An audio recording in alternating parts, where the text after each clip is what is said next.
Penetapan telah tersedia sekurang-kurangnya 2 bahkan 3 jenis alat bukti yang sah menurut pasal 184 KUHP, yaitu keterangan ahli, surat petunjuk dan keterangan saksi serta didahului dengan pemeriksaan pemohon sebagai saksi atau calon tersangka dan gelar perkara sesuai standar putusan Mahkamah Konstitusi nomor 21 PUU 12 Romawi 2014. Untuk mendukung alasan penolakannya, termohon mengajukan bukti surat dan ahli sebagaimana tersebut di atas. Turut termohon menolak dalil permohonan pemohon dengan alasan 1. Dalil pemohon yang mempersoalkan pemenuhan unsur material, dikotomi perbuatan dan ada tidaknya niat jahat atau mens rea dalam pasal 32 ayat 1 Undang-Undang ITE telah melampaui batas penilaian pasal 2 ayat 2 Perma nomor 4 tahun 2016 karena pengujian substansi material merupakan kompetensi absolut majelis hakim pemeriksa pokok perkara, sehingga forum pra-peradilan tidak berwenang memeriksa dan memutusnya.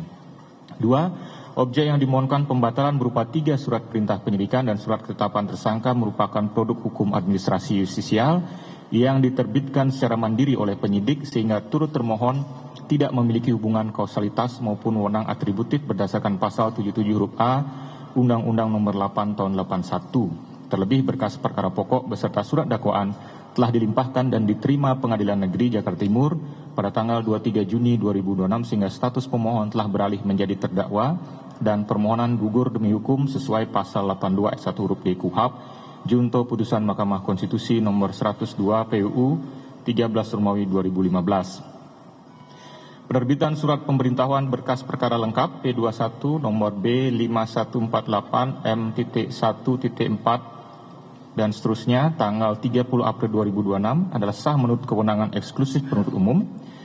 Pasal 14 huruf B, pasal 110 junto pasal 138 KUHP dan merupakan bukti terpenuhinya ambang minimal 2 alat bukti yang sah sesuai pasal 184 ayat 1 KUHP junto putusan Mahkamah Konstitusi nomor 21 PUU 12 Romawi 2014. Untuk mendukung alasan penolakannya, turut termohon telah mengajukan bukti surat sebagaimana tersebut di atas. Menimbang bahwa setelah membaca dan meneliti dengan seksama surat permohonan pemohon dan jawaban termohon dan turut termohon serta bukti-bukti surat, saksi dan ahli yang diajukan persidangan oleh para pihak, Hakim pra-peradilan mempertimbangkan sebagai berikut. Hakim tidak akan mempertimbangkan satu persatu bukti-bukti yang diajukan para pihak di persidangan, melainkan hanya bukti-bukti yang relevan dengan permohonan pemohon dan jawaban termohon dan turut termohon. Menimbang bahwa salah satu pasal yang mengatur acara pemeriksaan pra-peradilan dalam Undang-Undang nomor 20 tahun 2025 tentang KUHP adalah pasal 163 ayat 1 yang selengkapnya berbunyi. Pasal 163 ayat 1 acara pemeriksaan pra-peradilan ditentukan sebagai berikut. A. Dalam jangka waktu 3 hari terhitung sejak permintaan diterima, hakim yang ditunjuk menetapkan hari sidang. B. Dalam memeriksa dan memutus permohonan sebagaimana dimaksud dalam pasal 160 sampai dengan pasal 162, hakim mendengar keterangan baik dari tersangka atau advokatnya, keluarga tersangka, pihak yang berkepentingan, penyidik atau penuntut umum. C. Pemeriksaan sebagaimana dimaksud huruf B dilakukan secara cepat dan dalam jangka waktu paling lama 7 hari, terhitung sejak permohonan dibacakan, hakim harus sudah menyatukan putusannya. D. Dalam keadaan termohon tidak hadir sebanyak 2 kali di persidangan, pemeriksaan pra-peradilan tetap dilanjutkan dan termohon dianggap melepaskan haknya. E. Selama pemeriksaan sebagaimana dimaksud dalam huruf C belum selesai, pemeriksaan pokok perkara di pengadilan tidak dapat diselenggarakan. F. Dalam hal putusan pra-peradilan menetapkan upaya paksa yang dilakukan oleh penyidik dan atau penuntut umum dinyatakan tidak sah, hal lain yang terkait dengan upaya paksa tersebut agar dilakukan pemulihan dalam jangka waktu paling lama 3 hari setelah putusan pengadilan. Dan G. Putusan pra-peradilan pada tahap penyidikan tetap dapat dilakukan pemeriksaan pra-peradilan kembali pada tahap pemeriksaan oleh penuntut umum dengan permintaan baru. Menimbang bahwa ketentuan pasal 163 ayat 1 huruf E di atas lahir untuk memperbaharui pasal 82 ayat 1 huruf D KUHP lama yang berbunyi, dalam hal suatu perkara sudah mulai diperiksa oleh pengadilan negeri, sedangkan pemeriksaan mengenai permintaan pada pra-peradilan belum selesai, maka permintaan tersebut gugur. Menimbang bahwa pasal 82 ayat 1 huruf D tersebut berdasarkan putusan Mahkamah Konstitusi nomor 102 PUU 13 Romawi 2015 telah diberikan makna baru yakni permintaan pra-peradilan gugur ketika pokok perkara telah dilimpahkan dan telah mulai sidang pertama terhadap pokok perkara atas nama terdakwa atau pemohon pra-peradilan. Selanjutnya, Mahkamah Agung juga memberlakukan rumusan hukum rapat pleno Mahkamah Agung tahun 2021 yang salah satu rumusan Kamar Pidana menyatakan dalam perkara tindak pidana sejak berkas perkara dilimpahkan dan diterima oleh pengadilan serta merta menggugurkan pemeriksaan pra-peradilan sebagaimana dimaksud pasal 82 ayat 1 huruf D KUHP. Karena sejak dilimpahkan perkara pokok ke pengadilan, status tersangka beralih menjadi terdakwa, status penahannya beralih menjadi wewenang hakim. Dalam hal hakim pra-peradilan tetap memutus dan mengabulkan permohonan pemohon, putusan tersebut tidak menghentikan pemeriksaan pokok perkara. Menimbang bahwa rumusan pasal 163 ayat 1 huruf E KUHP baru menurut hakim dimaksudkan untuk mencegah upaya penyalahgunaan hukum oleh penyidik dan penuntut umum untuk sekedar menggugurkan upaya pra-peradilan. Misalnya dengan cara meminta penundaan sidang pra-peradilan agar dapat segera menyelesaikan proses penyidikan, melimpahkan pokok perkara dan diterima oleh pengadilan. Cara-cara ini menyebabkan tertutupnya hak tersangka untuk memperoleh perlindungan hak asasi manusia dengan jalan menguji apakah upaya paksa yang dilakukan terhadap dirinya sekalipun di sisi lain hak untuk segera diperiksa perkaranya di pengadilan juga merupakan hak asasi tersangka. Menimbang bahwa di sisi lain perubahan undang-undang yang berusaha menutup celah atau mengantisipasi penyalahgunaan kewenangan tersebut juga tidak boleh disalahgunakan untuk menunda-nunda pemeriksaan pokok perkara. Karena hal tersebut justru akan menimbulkan ketidakpastian hukum bagi pelapor yang juga memiliki hak agar materi pokok dugaan tindak pidana yang dilaporkannya segera mendapatkan putusan dari pengadilan terlepas dari apapun putusan yang akan dijatuhkan. Menimbang bahwa selanjutnya hakim perlu menguraikan perbedaan mendasar antara permohonan pra-peradilan dalam perkara nomor 99 Pidpra 2026 PN Jakarta Selatan atau pra-peradilan pertama yang diajukan pemohon dan diputus oleh pengadilan dengan permohonan pra-peradilan ini. Menimbang bahwa dalam pra-peradilan pertama bukti P11 tindakan penggeledahan, penangkapan, penahanan, pelimpahan tahap 2 oleh termohon kepada turut termohon dan pelimpahan pokok perkara oleh turut termohon ke pengadilan negeri dilakukan dalam rentang waktu yang sangat singkat. Pemohon digeledah, ditangkap dan ditahan pada tanggal 19 Juni 2026. Pelimpahan tersangka dan barang bukti kepada penuntut umum dilaksanakan pada tanggal 22 Juni 2026. Pemohon kemudian mengajukan upaya pra-peradilan pada tanggal 22 Juni 2026. Selanjutnya penuntut umum melimpahkan perkara ke Pengadilan Negeri Jakarta Timur pada tanggal 23 Juni 2026, bukti TT9 sampai dengan TT11. Dari fakta tersebut di atas, pemohon memiliki waktu yang sangat singkat untuk mempertimbangkan dan menyusun permohonan yang baik untuk menguji upaya paksa tersebut sebelum pelimpahan pokok perkara ke pengadilan. Menimbang bahwa selain secara normatif, pengadilan memedomani ketentuan pasal 163 ayat 1 huruf E KUHP, dalam konteks hak asasi manusia, pengadilan sebagai salah satu institusi negara dalam penegakan hukum dan keadilan harus memastikan adanya jaminan penghormatan, perlindungan dan pemenuhan hak asasi manusia bagi pemohon. Karena itulah, saat pra-peradilan pertama diperiksa, maka pemeriksaan pokok perkara yang telah diterima oleh Pengadilan Negeri Jakarta Timur belum dilaksanakan. Menimbang bahwa permohonan pra-peradilan dalam perkara ini, dalam kurung pra-peradilan kedua, diajukan pada saat agenda sidang pra-peradilan pertama menginjak pada tahap kesimpulan. Sebagaimana telah diuraikan di atas, objek upaya paksa dalam perkara ini adalah penetapan tersangka khusus untuk sangkaan pasal 32 ayat 1 Undang-Undang nomor 11 tahun 2008 sebagaimana telah diubah beberapa kali dan terakhir dengan Undang-Undang nomor 1 tahun 2024. Menimbang bahwa hakim berpendapat permohonan pra-peradilan mengenai upaya paksa penetapan tersangka yang dimaksud dalam pasal 89 huruf A Undang-Undang nomor 20 tahun 2025 tidak dapat diajukan secara parsial, yakni menguji satu persatu pasal yang disangkakan menggunakan permohonan yang terpisah-pisah, melainkan harus diajukan secara menyeluruh atau satu kesatuan. Selain itu, keadaan dalam perkara pra-peradilan kedua berbeda dengan perkara pra-peradilan pertama, karena penetapan tersangka terhadap pemohon telah dilakukan pada tanggal 7 November 2025 setelah melalui proses penyidikan dan gelar perkara bukti T102 sampai dengan T104. Menimbang bahwa setelah menetapkan pemohon sebagai tersangka dan dilanjutkan dengan pemanggilan pemohon untuk didengar keterangannya sebagai tersangka, bukti P1 dan P4, termohon juga melakukan gelar perkara khusus atas permintaan pemohon dan telah memberikan kesempatan kepada pemohon mengajukan saksi dan orang-orang yang memiliki keahlian khusus guna memberikan keterangan yang menguntungkan bagi dirinya. Bukti T106 sampai dengan T118, bukti T123 sampai dengan T149. Setelah diberikan kesempatan mengajukan bukti yang meringankan, pemohon tidak menggunakan hak hukumnya mengajukan pra-peradilan untuk menguji penetapan tersangka tersebut. Selanjutnya, hingga hasil penyidikan dinyatakan lengkap oleh penuntut umum di tanggal 30 April 2026, pemohon juga tidak mengajukan pra-peradilan untuk menguji penetapan tersangka. Hakim berpendapat bahwa sikap pemohon ini adalah bentuk pengabaian hak hukum yang secara sadar dilakukannya dan sekaligus menunjukkan kesiapan pemohon untuk membela diri dalam pemeriksaan pokok perkara. Menimbang bahwa sidang pemeriksaan pokok perkara merupakan forum yang lebih tinggi kualitasnya untuk menguji bukti-bukti yang dimiliki oleh penyidik yang telah dianggap lengkap dan layak untuk dilakukan penuntutan oleh penuntut umum. Menimbang bahwa kepentingan hukum kedua belah pihak, yakni pemohon dan pelapor, sesungguhnya telah bertemu dengan telah terbukanya forum pemeriksaan pokok perkara.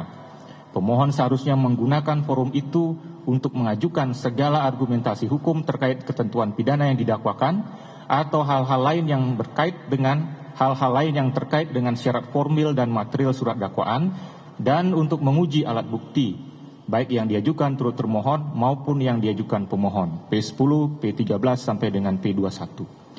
Majelis Hakim dalam pokok perkara memiliki kewenangan untuk memeriksa alat bukti tidak hanya dari sisi kualitasnya, melainkan juga memeriksa relevansi dan kualitasnya, serta apakah pembuktian itu mampu meyakinkan majelis hakim. Dengan kata lain, Majelis Hakim dalam pokok perkara memiliki kewenangan memeriksa perkara dalam ruang lingkup yang jauh lebih luas dibandingkan hakim pra-peradilan. Dalam keadaan demikian, tentu hak hukum pemohon tidak akan dirugikan.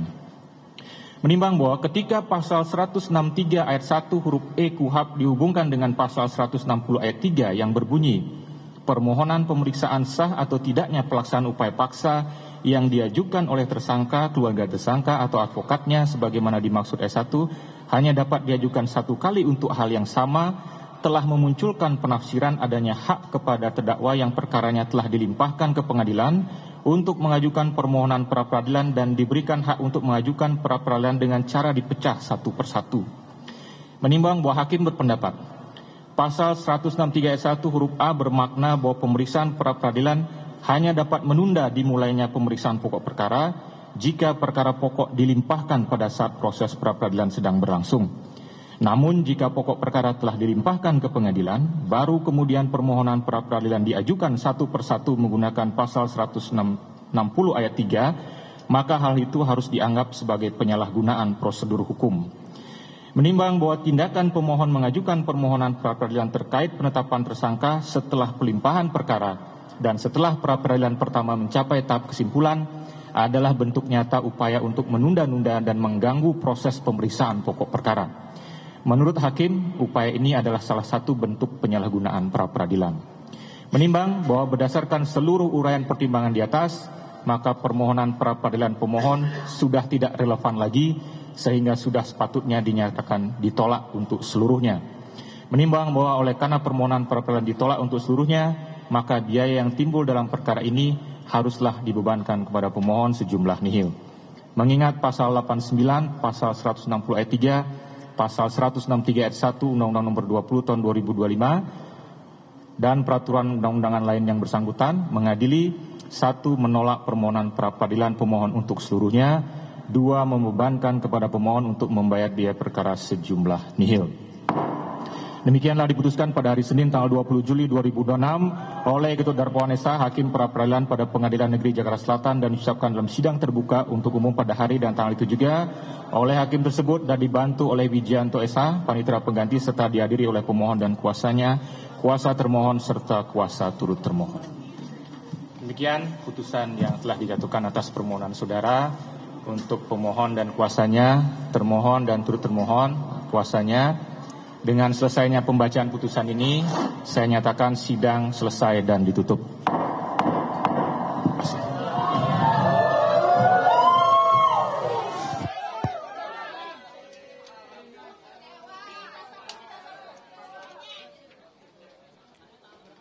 Dan saudara,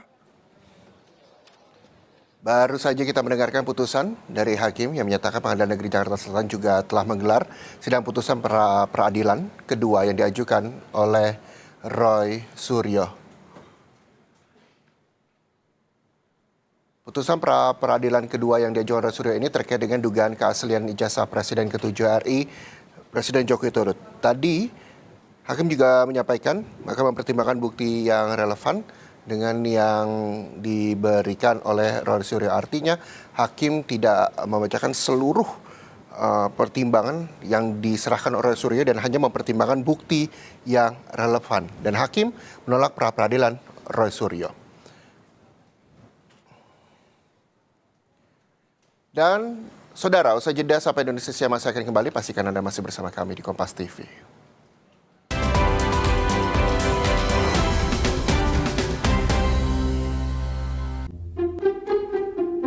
Punya apa kamu? Punya Aku FIFA dan bisa punya Pajero Sport Impian atau trip ke Thailand dan juga emas batangan sampai uang miliaran. Beli Aku FIFA dan dapatkan hadiahnya. Renovit Go, kolaborasi 13 mineral, 12 vitamin, dan 4 zat aktif. Jaga kesehatan mata, daya ingat, dan stamina. Renovit Go, jaga kesehatan usia senja. Produksi Konimax. Kan aku udah rajin ngejaga gigi aku supaya nggak berlubang. Tapi aku juga punya gigi sensitif. Saran saya, lindungi keduanya. Saya rekomendasikan baru Sensodyne cegah gigi berlubang dan sensitif. Sensodyne kini hadir dengan harga spesial mulai dari 9 ribuan. Untuk sehat, perlu 2 liter air per hari. 321 Aku FIFA. Kemurnian optimal dari 7 tahap nanopurifikasi. Minum 3 botol, langsung dapat 2 liter air. Bikin 1 harian, Sejuk banget. untuk tubuh lebih sehat, Aku FIFA dari Wings Food. Indomie goreng cabe hijau dengan cabe hijau asli. Lebih pedas, lebih gurih, rih. Indomie goreng cabe hijau. Hijaunya dicari-cari, pedas gurihnya makin bernyali. Extra Jaws Presents. Lagi, buktikan. Kita buktikan di lapangan.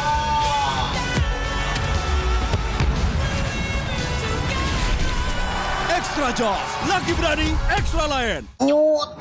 Ternyata aku punya masalah gigi sensitif. Cobain pakai Sensodyne. Formulanya bikin gigi aku terlindungi seharian. Dan nafas juga terasa segar.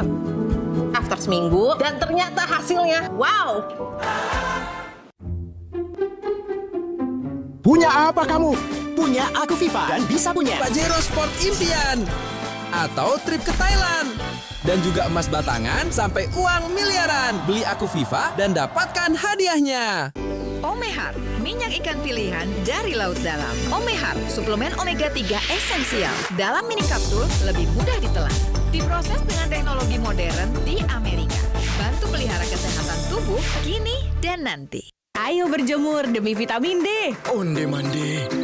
Kalau nggak bisa berjemur, Onde mande. bila perlu, minum MyWell Vitamin D 1000 IU untuk memenuhi kebutuhan vitamin D. MyWell Vitamin D 1000 IU.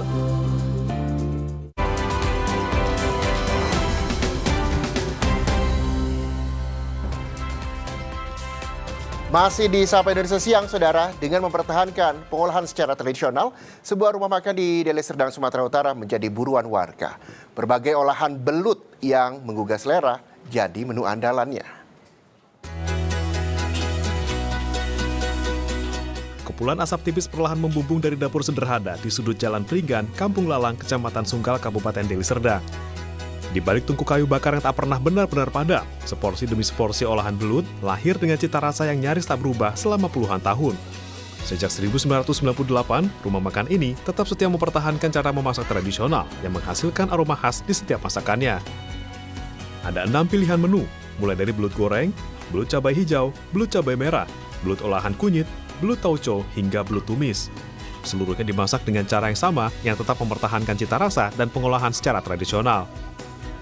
Seporsi belut di warung ini masih bisa dinikmati dengan harga Rp30.000. Harga yang membuat pelanggan lama tetap datang, sekaligus mengundang pelanggan baru untuk mencicipi kelezatannya. Bagi pelanggan, rasa yang ditawarkan bukan sekedar pedasnya sambal atau empuknya daging belut. Aroma kayu bakar yang melekat pada setiap suapan menghadirkan kenikmatan yang sulit ditemukan di tempat lain. Udah sering sih Bang makan-makan di sini kan.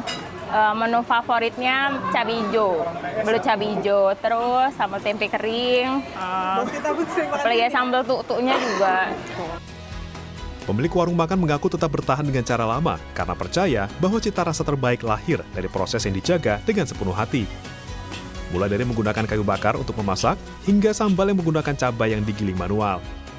Udah lama Bu masak pakai kayu bakar ini? Ya dari pertama lah. Dari aku jualan minuman itu udah masak pakai kayu. Dari dulu aku pakai kayu. Nggak pakai kompor, semua pakai kayu. Cuma goreng telur aja lah pakai kompor. Hampir 3 dekade berlalu, namun bara di tungku itu masih terus menyala, menjaga aroma, merawat rasa, sekaligus mengingatkan bahwa di tengah perubahan zaman selalu ada ruang bagi tradisi untuk tetap bertahan. Dedi Zulkifli Tarigan, Kompas TV, Deli Serdang, Sumatera Utara. Perang di Timur Tengah membawa dampak hingga ke meja makan keluarga-keluarga di Nigeria. Lonjakan harga bahan bakar dan pangan memicu bertambahnya anak-anak yang kembali alami kekurangan gizi. Informasi lengkapnya akan hadir usai jeda di Sapa Indonesia Siang untuk Anda.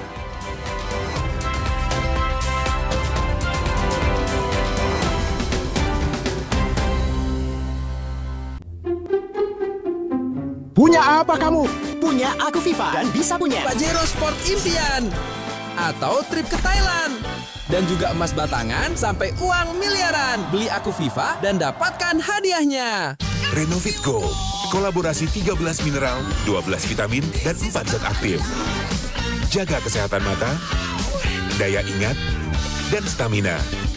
Renovit Go, jaga kesehatan usia senja. Produksi Konimax.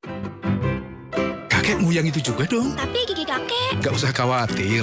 Poliden Adhesive membuat Anda bisa menggigit kuat dan cegah terperangkapnya sisa makanan. Poliden Cleanser, bunuh bakteri lebih kuat dari pasta gigi. Sakit kepala? Minum Panadol Extra, sat-set dan efektif, redakan sakit kepala dan berbagai nyeri mengganggu. Agar bisa lo sudah lagi kegiatanmu. Baru, isi 4, harga terjangkau. Indomie goreng cabe hijau dengan cabe hijau asli, lebih pedas, lebih gurih, rih. Indomie goreng cabe hijau, hijaunya dicari-cari, pedas gurihnya makin bernyali. Extra Jaws presents. Lagi, buktikan. Kita buktikan di lapangan.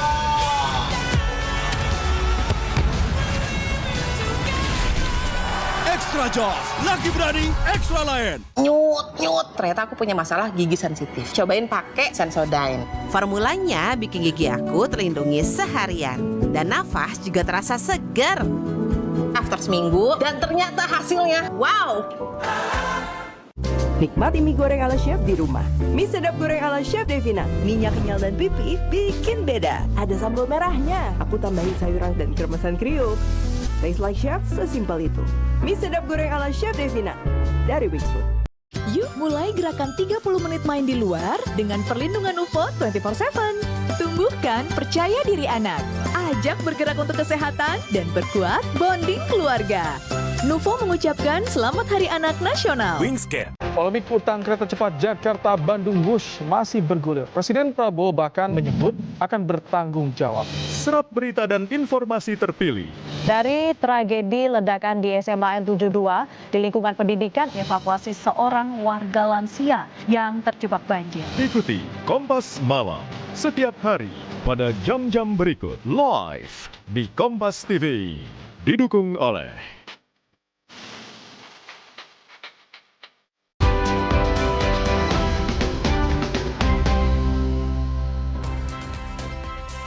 Komando Pusat Amerika Serikat melancarkan gelombang serangan terbaru ke Iran Sabtu waktu setempat.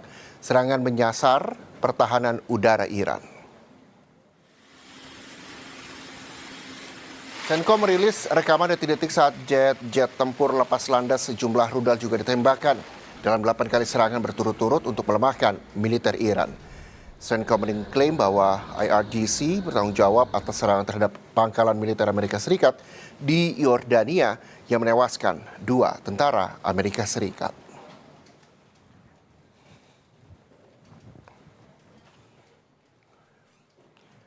Militer Iran merilis rekaman peluncuran rudal sebagai balasan atas Amerika Serikat.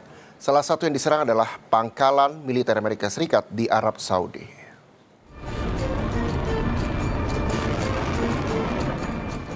Iran menargetkan pangkalan militer Amerika Serikat dengan rudal balistik. Pemerintah Arab Saudi belum memberikan konfirmasi maupun bantahan atas laporan beredar itu. Namun, otoritas pertahanan sipil Arab Saudi sempat mengeluarkan peringatan dini bagi warga di kota Al-Kharj dan Yanbu.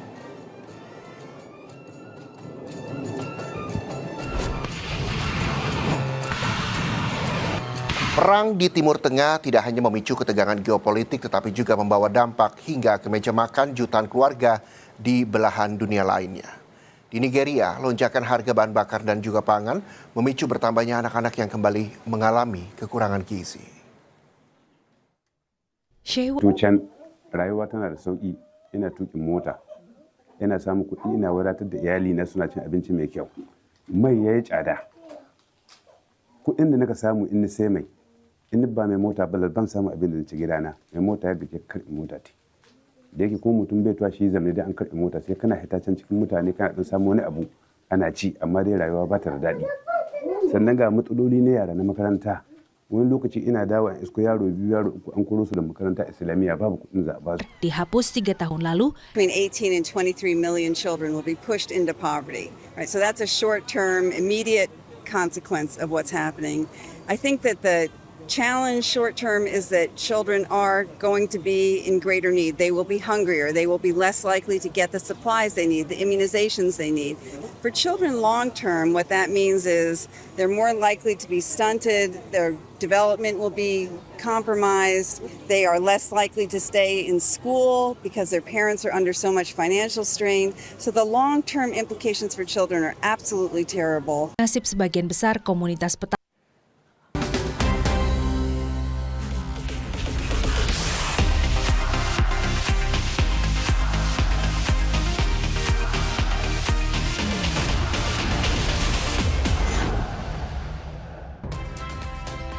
Spanyol juara Piala Dunia 2026 usai mengalahkan Argentina dengan skor 1-0. La Roja menang berkat gol Ferran Torres di masa perpanjangan waktu. Kedua tim bermain sama kuat 0-0 di waktu normal. Meski Spanyol bermain lebih dominan dibanding Argentina, Albiceleste harus bermain dengan 10 orang setelah Enzo Fernandez menerima kartu kuning kedua di akhir babak kedua. Ferran Torres yang baru masuk babak kedua akhirnya menjadi penentu kemenangan Spanyol. Ini adalah gelar juara dunia kedua bagi Spanyol setelah sebelumnya meraih gelar yang sama pada tahun 2010.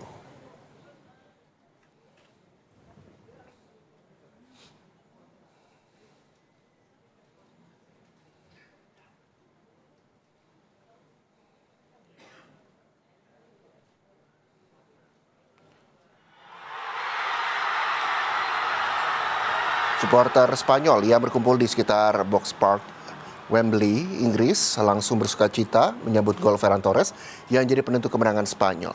Di lokasi ini tak hanya fans Spanyol yang berkumpul, tapi ada juga supporter Argentina. Ferran Torres menjadi pahlawan Spanyol yang masuk di babak kedua. Ia adalah striker Barcelona.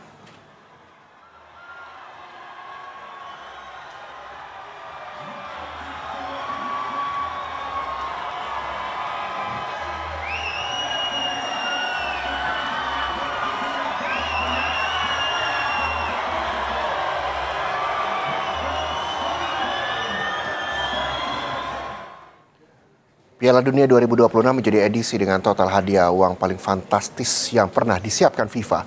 FIFA menggelontorkan 655 juta dolar Amerika Serikat atau sekitar 11,8 triliun rupiah untuk hadiah. Lalu apa saja hadiah yang didapatkan oleh sang juara dunia? Dan berikut kita tampilkan untuk Anda grafisnya di mana tim yang keluar sebagai juara bakal mendapatkan trofi dan juga mengantongi 50 juta dolar Amerika Serikat atau sekitar 898,58 miliar rupiah. Sementara itu tim yang kalah di final tetap membawa pulang 33 juta dolar Amerika Serikat atau sekitar 593 miliar rupiah.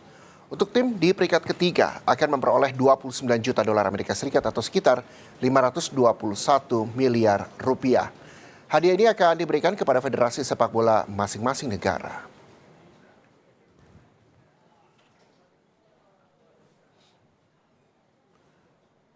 Selain uang tunai, untuk pertama kalinya FIFA akan memberikan cincin bagi peraih gelar juara Piala Dunia. Mengadopsi tradisi olahraga di Amerika Serikat, cincin ini didesain dengan ornamen trofi Piala Dunia dan akan dikustomisasi dengan identitas tim pemenang.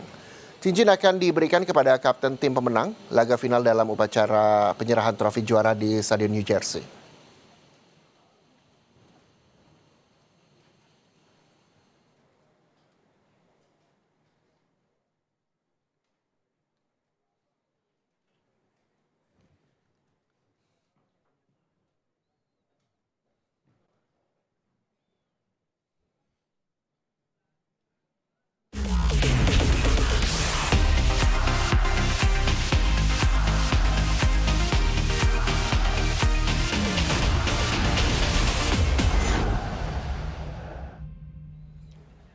Dan informasi tadi sekaligus mengakhiri jumpa kita, saudara, dalam program Sapa Indonesia Siang. Jangan lupa untuk terus saksikan program Sapa Indonesia Siang setiap hari Senin hingga Jumat jam 13 waktu Indonesia Barat. Saya mengucapkan terima kasih banyak atas kebersamaan Anda. Anda telah menonton Sapa Indonesia Siang dan pastikan Anda masih bersama kami di Kompas TV, independen, terpercaya.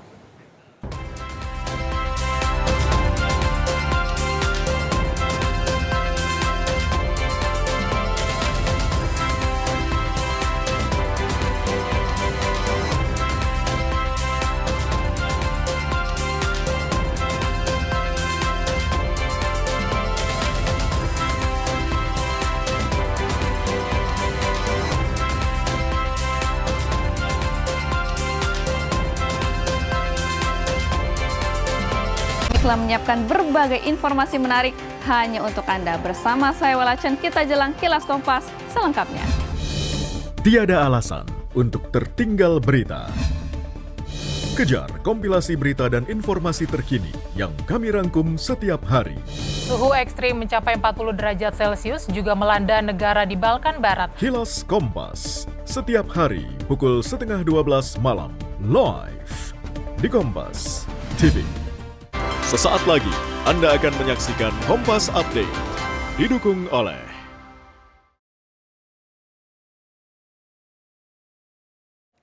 Selamat siang saudara, Anda menyaksikan Kompas Update, saya Muhammad Syahreza. Saudara, kabut asap akibat kebakaran hutan dan lahan mulai menyelimuti kota Banjarbaru Senin pagi. Akibatnya aktivitas warga mulai terganggu karena jarak pandang berkurang dan muncul bau menyengat yang mengganggu pernapasan. Orang tua mulai menyiapkan masker agar anak-anak mereka tetap aman saat berangkat ke sekolah.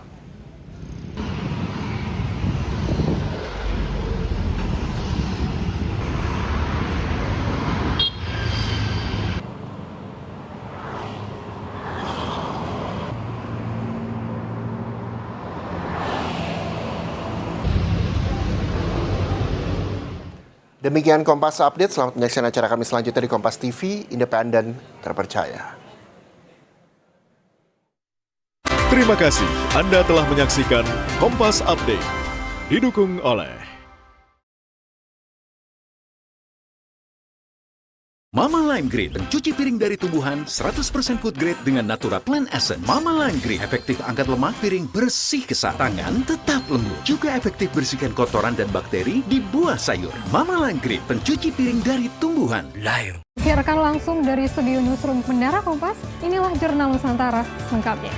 peristiwa sosial budaya dari penjuru Nusantara, serta hal-hal unik dan menarik yang menjadi sorotan.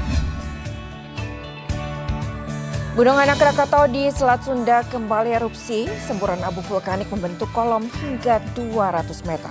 Jurnal Nusantara, setiap hari pukul 6:30 pagi, live di Kompas TV. Indonesia Update, Senin sampai Jumat pukul 3 sore, live.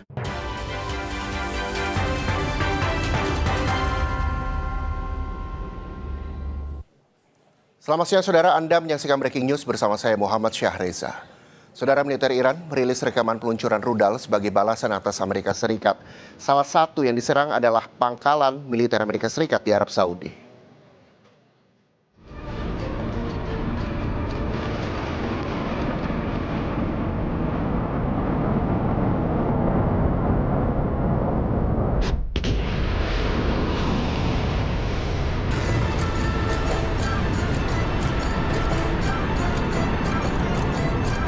Iran menargetkan pangkalan militer Amerika Serikat dengan rudal balistik. Pemerintah Arab Saudi belum memberikan konfirmasi maupun bantahan atas laporan yang beredar tersebut. Namun otoritas pertahanan sipil Arab Saudi sempat mengeluarkan peringatan dini bagi warga di kota Al-Qarj dan Yanbu.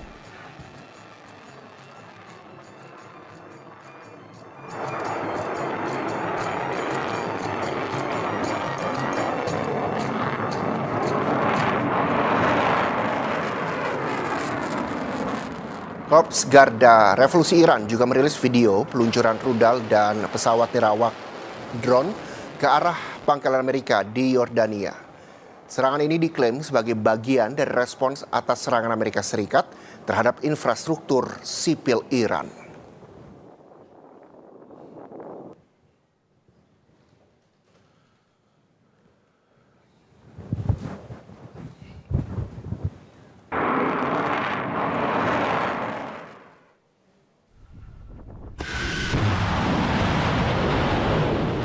Pemimpin tertinggi Iran, Mojtaba Khamenei, mengancam akan beri pelajaran tak terlupakan pada Amerika Serikat. Iran menuding Amerika Serikat seringkali melanggar nota kesepahaman. Khamenei memperingatkan jika Washington terus meningkatkan konflik, Amerika Serikat akan dapat pelajaran yang tak terlupakan dari Iran.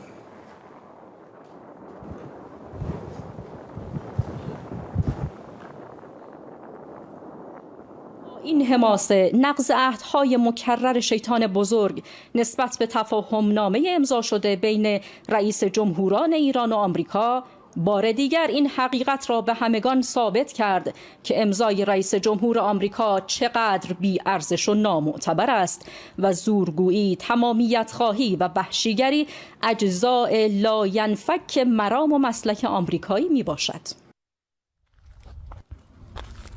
Kantor berita Iran melaporkan serangan Amerika Serikat yang dilancarkan Jumat malam waktu setempat merusak sebuah jembatan dan 2 terowongan sehingga mengganggu salah satu jalan raya utama menuju Bandar Abbas, kota yang terletak di dekat bagian tersempit Selat Hormuz.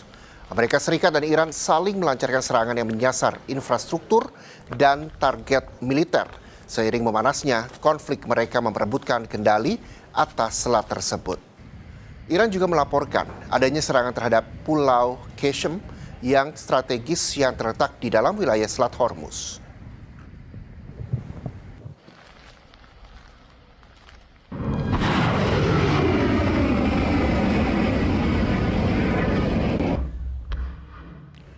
Komando Pusat Amerika Serikat mengumumkan bahwa operasi militer yang berlangsung selama 7 hari berturut-turut terhadap Iran resmi berakhir pada Jumat malam waktu setempat. Selama sepekan terakhir, militer Amerika Serikat melancarkan serangan yang menyasar fasilitas strategis militer Iran, meliputi lokasi pengawasan, infrastruktur logistik militer, gudang senjata bawah tanah, hingga kemampuan maritim Iran. Militer Amerika Serikat juga menyebut bahwa tetap menjalankan arahan Presiden Donald Trump dan terus melakukan blokade terhadap pelabuhan-pelabuhan Iran.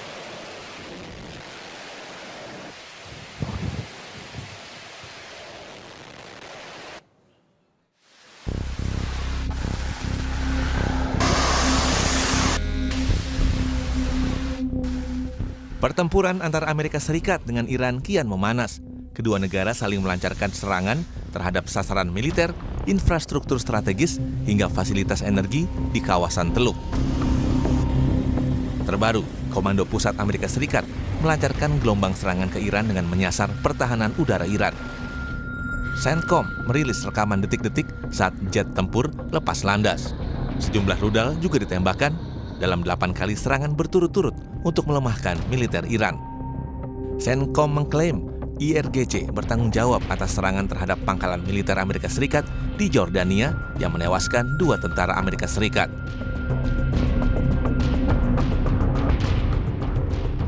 Di sisi lain, militer Iran merilis rekaman video yang memperlihatkan peluncuran rudal sebagai tanggapan atas penerobosan wilayah udara Iran oleh Amerika Serikat. Salah satu yang diserang adalah pangkalan militer AS di Arab Saudi. Operasi itu disebut menjadi serangan langsung pertama Teheran ke wilayah Arab Saudi dalam hampir 4 bulan terakhir. Iran menargetkan pangkalan militer AS dengan rudal balistik. Sementara pemimpin tertinggi Iran, Mojtaba Khamenei, mengancam akan memberi pelajaran tak terlupakan pada Amerika Serikat. Iran menuding AS kali ini melanggar nota kesepahaman. Khamenei memperingatkan jika Washington terus meningkatkan konflik, Amerika Serikat akan dapat pelajaran yang tak terlupakan dari Iran. همزمان با این حماسه نقض عهدهای مکرر شیطان بزرگ نسبت به تفاهمنامه امضا شده بین رئیس جمهوران ایران و آمریکا بار دیگر این حقیقت را به همگان ثابت کرد که امضای رئیس جمهور آمریکا چقدر بی‌ارزش و نامعتبر است و زورگویی، تمامیت خواهی و وحشیگری اجزاء لاینفک مرام و مسلک آمریکایی می باشد. Pengamat militer dan pertahanan Universitas Indonesia, Stanislaus Rianta bilang, ancaman yang dikeluarkan Mojtaba Khamenei merupakan peringatan yang cukup serius dan perlu dikhawatirkan Amerika Serikat. Pasalnya, ketika Iran benar-benar marah dan melancarkan serangan ke wilayah vital Amerika Serikat, maka akan memicu serangan balasan yang besar dan akan berdampak pada dunia. Kekhawatiran saya adalah ketika nanti Iran benar-benar marah dan dia melancarkan serangan dan terjadi serangan yang cukup vital. Misal, kapal induk AS yang berada di sekitar Selat Hormuz itu nanti diserang oleh rudal. Ini akan memicu serangan balasan yang cukup besar. Misalnya nanti AS melakukan serangan darat atau penerjemahan lintas udara. Ini yang berbahaya. Yang kedua, sebenarnya ini ada ancaman serius lagi adalah di Eropa ini akan memasuki musim dingin. Sementara pasukan gasnya itu sebagian besar dari Qatar yang menggunakan kapal di Selat Hormuz. Nah, ketika perang ini terus nanti terjadi, maka nanti akan krisis energi di Eropa. Ini cukup berbahaya juga. Sementara peneliti senior Indo-Pacific Strategic Intelligence, Aisyah Kusumasomantri menilai, eskalasi antara Amerika Serikat dan Iran kian memanas. Pasalnya, MOU yang ditandatangani pada 19 Juni lalu secara operasional telah hilang karena kedua belah pihak sudah melupakan klausul mengenai penghentian segala bentuk kekerasan di Timur Tengah. Aisyah menambahkan, kedua belah pihak juga tidak mau menjadi pihak yang kalah, sehingga Amerika dan Iran terus saling melancarkan serangan. Di sini kita lihat gamenya kembali menjadi sebuah chicken game theory. Dalam artian kedua belah pihak ini tidak mau sebenarnya ya menjadi pihak yang kalah. Jadi mereka ini takut sebenarnya untuk bisa menuruti MOU. Karena apa? Karena kalau mereka menuruti MOU dengan cara misalnya melakukan deeskalasi sementara pihak yang satunya itu terus menyerang, maka mereka akan ada dalam posisi yang merugikan. Oleh karena itu, meskipun yang paling menguntungkan itu adalah sama-sama stand down, di sini kita lihat bahwa keduanya itu sama-sama melakukan ya ekskalasi atau menaikkan tensi dari peperangan ini. Dan ini yang sebenarnya kita khawatirkan ya, bahwa MOU-nya sebenarnya ke depannya ini menjadi gagal. Konflik yang telah berlangsung sejak akhir Februari itu kini semakin mengancam stabilitas kawasan karena perebutan kendali atas Selat Hormuz yang merupakan jalur pelayaran yang menjadi urat nadi distribusi minyak dunia. Bapak Kabak Pandu, Biro Penmas di Humas Polri selaku senior kami. Assalamualaikum warahmatullahi wabarakatuh. Selamat sore, salam sejahtera untuk kita sekalian. Om Swastiastu, Namo Buddhaya, salam kebajikan. Yang terhormat Bapak Kopes RD, Bapak Penum, kemudian Bapak Dani Yulianto, Kasudin 4 Ditindak Kota Sipil Polri, rekan-rekan penyidik sekalian, serta teman-teman media yang saya cintai dan saya banggakan. Pada kesempatan ini, Kota Sipil Polri akan menyampaikan perkembangan penanganan perkara tindak pidana korupsi terkait pemberian fasilitas pembiayaan invoice financing oleh PT Perusahaan Pengelola Aset Persero, berarti BUMN ya, kepada PT Bintang Abadi Sampurna dalam proyek pengadaan batu bara untuk PT PLN Batubara pada periode tahun 2019 sampai dengan tahun 2020.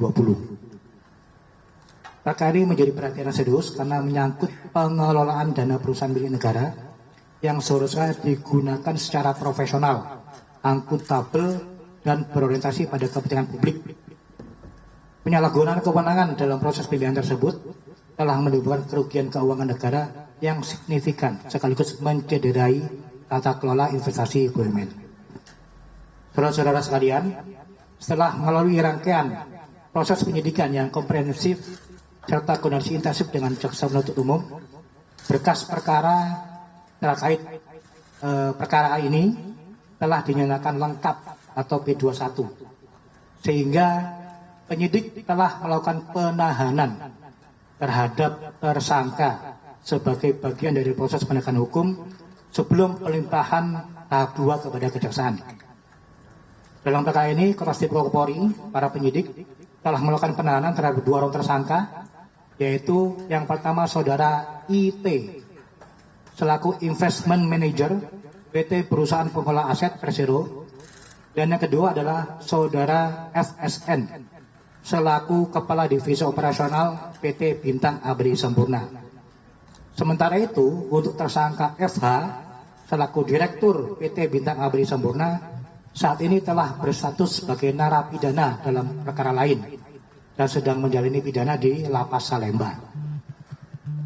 Rekan-rekan media yang saya cintai dan saya banggakan, dari hasil penyidikan diperoleh fakta bahwa fasilitas pembiayaan senilai 50 miliar diberikan kepada PT BAS Bintang Abri Sempurna melalui skema invoice financing. Namun dalam pelaksanaannya dana akhirnya dicarikan mencapai sekitar 67,31 miliar rupiah melalui 8 kali pencairan. Penyidik menemukan adanya serangkaian penyimpangan mendasar antara lain. Pertama, proses due diligence dan analisis risiko tidak dijalankan sebagaimana mestinya. Rekomendasi untuk melaksanakan verifikasi langsung kepada PT PLN Batubara tidak dilaksanakan, padahal hal tersebut merupakan prosedur wajib sesuai SOP internal PT PPA. Kemudian kedua, dokumen invoice dan dokumen pendukung tidak diverifikasi keabsahannya, namun tetap dinyatakan telah memenuhi persyaratan sehingga menjadi dasar pencairan dana. Yang ketiga, pengawasan terhadap mekanisme cash collateral diabaikan, sehingga pencairan tetap dilakukan meskipun persyaratan jaminan tidak terpenuhi. Kemudian keempat, pada pencairan tahap akhir diduga dilakukan rekayasa rekening koran atau bank statement agar seolah-olah saldo rekening jaminan masih mencukupi, padahal kenyataannya tidak. Dokumen yang diduga dipalsukan tersebut kemudian digunakan sebagai dasar pencairan dana berikutnya. Dengan kata lain, perkara ini bukan semata-mata kesalahan administratif, melainkan merupakan rangkaian tindakan yang diduga dilakukan secara sadar, terstruktur, sengaja, dan saling berkaitan, sehingga mengakibatkan dana negara dicarikan tanpa dasar yang sah. Saudara-saudara sekalian, berdasarkan laporan hasil pemeriksaan investigatif kerugian keuangan negara oleh BPK RI, perbuatan para tersangka telah mengakibatkan kerugian keuangan negara sebesar 38,9 miliar rupiah. Nilai tersebut merupakan kerugian nyata yang timbul akibat penyimpangan dalam proses pembiayaan dimaksud. Dalam rangka optimalisasi aset recovery, penyidik telah melakukan penyitaan terhadap sejumlah aset berupa tanah dan bangunan milik para tersangka yang tersebar di Medan, Bekasi, Bogor, Samarinda, dan Sidoarjo dengan estimasi nilai sekitar 14,4 miliar rupiah. Penyitaan tersebut merupakan bagian dari upaya pemulihan kerugian keuangan negara sebagaimana diamanatkan dalam pemberantasan tindak pidana korupsi. Rekan-rekan media sekalian, penanganan perkara ini menunjukkan bahwa penyimpangan dalam pembiayaan investasi BUMN tidak hanya berdampak pada kerugian keuangan negara, tapi juga berpotensi mengganggu tata kelola pembiayaan sektor strategis nasional, termasuk sektor energi. Oleh karena itu, kami, Kores Tipikor, tetap akan mengedepankan 3 fokus utama, yaitu menuntaskan penegakan hukum secara profesional, objektif, transparan, dan akuntabel, kemudian memulihkan kerugian keuangan negara melalui mekanisme aset recovery, dan yang ketiga, mengembangkan penyidikan apabila ditemukan keterlibatan pihak-pihak lain yang dapat dimintai pertanggungjawaban pidana. Kami menegaskan bahwa setiap orang memiliki tingkatan ataupun kedudukan yang sama di muka hukum, maka siapapun yang terlibat akan dapat disidik. Demikian kami sampaikan. Terima kasih atas perhatian rekan-rekan sekalian. Wassalamualaikum warahmatullahi wabarakatuh. Waalaikumsalam. Terima kasih Pak Kabakop Kortas Tipikor Polri yang tadi sudah menjelaskan terkait penahanan tersangka dari proyek pengadaan batubara kepada PT Perusahaan Listrik Negara Batubara di periode 2019-2020. Baik rekan-rekan, saat ini kita sesi tanya jawab. Ya, di sini ada Bapak Kabakop, Bapak Kasubdit dan para penyidik. Nanti silakan rekan-rekan media dapat menanyakan hal-hal terkait yang sudah disampaikan tadi. Saya buka untuk 3 pertanyaan dulu. Ya, 1. Ada lagi? Siapa? Enggak. Oh, bukan. Nanya. Ya, silakan 1 dulu aja. Sebutkan nama dan dari media mana. Ya. Terima kasih.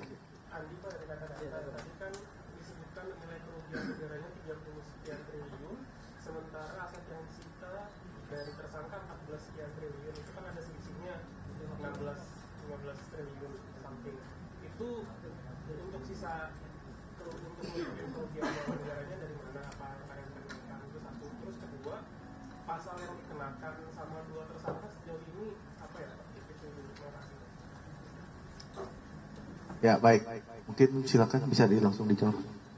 Terima kasih, Pak Kasubdit, silakan. Terima kasih. Jadi untuk dugaan kerugian yang sudah dihitung oleh BPK itu 38,8 miliar. Kemudian aset yang sudah disita itu terdiri dari 7 aset atau harta kekayaan berupa tanah dan bangunan senilai kurang lebih 14 miliar. Kalau ditanya bagaimana sisanya, itu nanti pada saat di persidangan hakim akan memutus baik dari denda maupun dari aset-aset yang masih dimiliki untuk dapat dilakukan penyitaan dan perampasan guna menutupi kekurangan dari kerugian yang ada. Kalaupun tidak ada, maka akan ditambah dengan hukuman pidana. Demikian. Untuk tadi pasal yang ditanyakan, itu pasal 2 dan pasal 3 Undang-Undang Tipikor terkait dengan adanya penyalahgunaan wewenang maupun pelanggaran hukum sehingga menyebabkan adanya kerugian negara. Demikian. Yang udah dipidana ditambah berarti hukumannya, Pak? Gimana? Kan tadi ada 3 tersangka, 1 terpidana yang jadi tersangka juga. Betul. Yang terpidana itu ditambah lagi berarti hukumannya? Betul, karena perkaranya tidak terkait dengan perkara tipikor, itu perkara masalah penipuan yang bersangkutan dan itu disidik juga oleh Bareskrim di tahun 2022. Cukup? Ada lagi teman-teman media? Oke. Sebutkan namanya ya dengan medianya. Yang keras.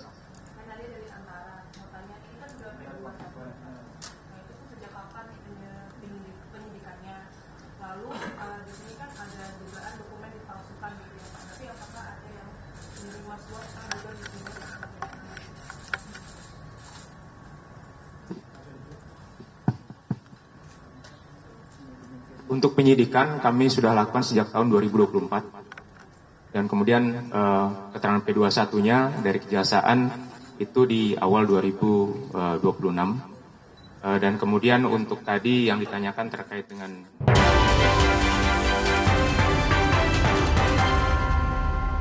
mie goreng cabai hijau dengan cabai hijau asli lebih pedas, lebih gurih, Indomie goreng cabai hijau, hijaunya dicari-cari, pedas gurihnya makin bernyali. Punya apa kamu? Punya Aku FIFA dan bisa punya Pajero Sport Impian atau trip ke Thailand dan juga emas batangan sampai uang miliaran. Beli Aku FIFA dan dapatkan hadiahnya. Sebuah penelusuran jurnalis Gambarkan situasi di depan dari Polda Metro Jaya kemudian akan disampaikan. Pecah setelah pakai suasana sudah tidak kondusif. investigasi untuk mencari Tapi yang bukti. harus dibuktikan adalah lokasinya. Apakah kemudian hak angket ini akan berujung pada pemakzulan? Dipo Investigasi setiap Senin pukul 8:30 malam di Kompas TV yang didukung oleh Cukupi hari Anda dengan informasi terpercaya dari berbagai peristiwa di penjuru Nusantara dan dunia. Saudara, inilah Sapa Indonesia Malam. Mengulas isu-isu terkini, tajam, Vonis 10 tahun penjara, mendalam, dan komprehensif. Bukan sekadar berita, tetapi ruang untuk memahami setiap peristiwa lebih dekat. kita jelang Sapa Indonesia Malam selengkapnya. Sapa Indonesia Malam, ikuti pada hari dan jam berikut, live di Kompas TV. Beri makna pada siang hari Anda. Saatnya terhubung dengan informasi yang akurat dan terpercaya. Informasi terkini selengkapnya. Dari peristiwa penting di dalam negeri, hingga dinamika global yang memengaruhi dunia. Berita yang aktual, Kita ke sorotan pertama di redaksi kami, saudara. Kecelakaan beruntun melibatkan 5 kendaraan. tajam dan mencerahkan. Kompas Siang. Setiap hari pukul 11 siang.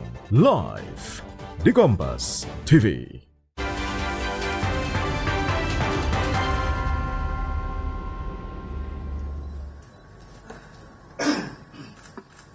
Baik, terima kasih.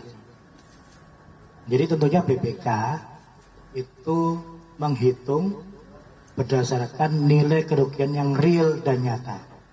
Jadi di sini BPK menyatakan bahwa kerugian keuangan negaranya adalah sekitar 38,8 miliar. Itu kerugian keuangan negara. Jadi BPK menghitung kerugian keuangan negara secara real dan nyata.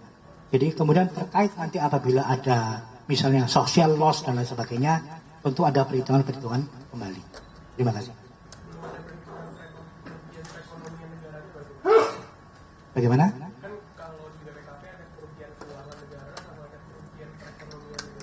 Betul. Bukan belum ada. BPK hanya mencatatkan bahwa kerugian keuangan negaranya adalah 38,8 miliar. Ini BPK yang menghitung. Nah, kami penyidik tidak berwenang untuk men-state jumlah kerugian. Kami hanya pada saat awal penyidikan, indikasi kerugiannya seperti apa. Itu oke, penyidik. Kami yang menyatakan yang nama state kerugian keuangan negara secara nyata dan pasti real adalah pihak BPK. Demikian, terima kasih. Baik, ada lagi?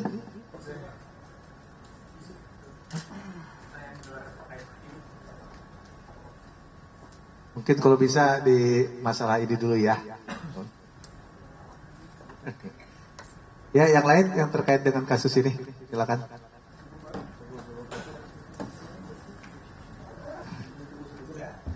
Baik, cukup ya. Baik, rekan-rekan.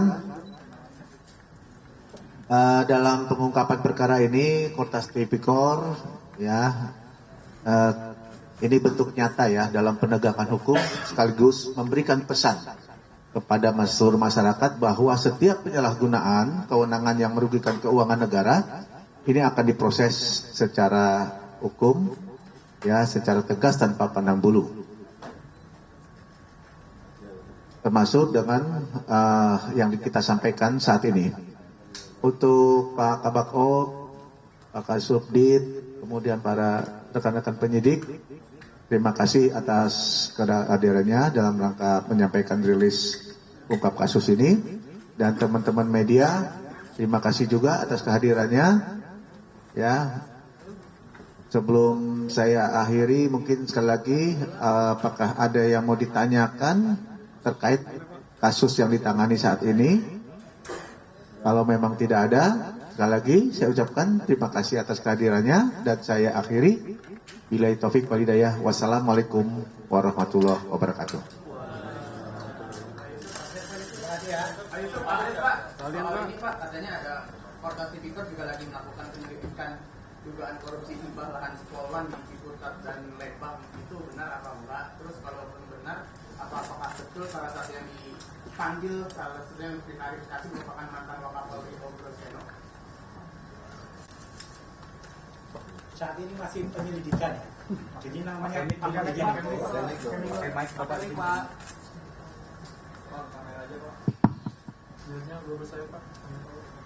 saat ini masih penyelidikan. Jadi yang namanya penyelidikan sesuai KUHP adalah menentukan ada tidaknya tidak pidana atau tidak, kan gitu. Jadi sabar saja, nanti akan kita rilis apabila benar atau tidak pidana. Oke? Tidak ada sama sekali. Kami jamin bahwa penegakan hukum ataupun pelaksanaan penindakan yang dilakukan oleh Kertas Tipikor selalu berdasarkan hukum, berdasarkan aturan yang ada. Terima kasih.